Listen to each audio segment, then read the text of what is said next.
জিহুন, দক্ষিণ কোরিয়ার একজন স্মার্ট তরুণ, বাংলাদেশ ভ্রমণে আসে তার গ্রীষ্মের ছুটিতে। ঢাকার একটি ক্যাফেতে বসে থাকতেই তার সঙ্গে পরিচয় হয় আয়েশার, এক হাসিখুশি ও চঞ্চল বাঙালি মেয়ের। কিছু কথাবার্তার পর তাদের মধ্যে গড়ে ওঠে বন্ধুত্ব। একদিন আয়েশা প্রস্তাব দেয়, চলো, জঙ্গলে ঘুরতে যাই। তোমাকে আমাদের প্রকৃতির আসল রূপটা দেখাই।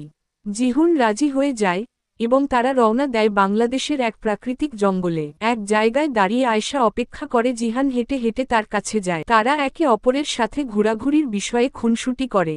তারা বসার জন্য হেঁটে হেঁটে একটি গাছের কাছে যায়। তারা দুজনেই কিছুক্ষণ নীরব হয়ে বসে থাকে এবং একে অপরকে বুঝতে চেষ্টা করে। তারা একসাথে হাঁটতে থাকে এবং আয়েশার বাড়িতে পৌঁছে যায়। আয়েশা ও জিহান তাদের বিয়ের বিষয়ে কথা বলতে থাকে। কিছু দিন পর তাদের বিয়ে হয় এবং সুখে শান্তিতে বসবাস করে। তো বন্ধুরা, আমার ভিডিওটি ভালো লাগলে একটি লাইক দিন এবং চ্যানেলটি সাবস্ক্রাইব করে দিতে ভুলবেন না।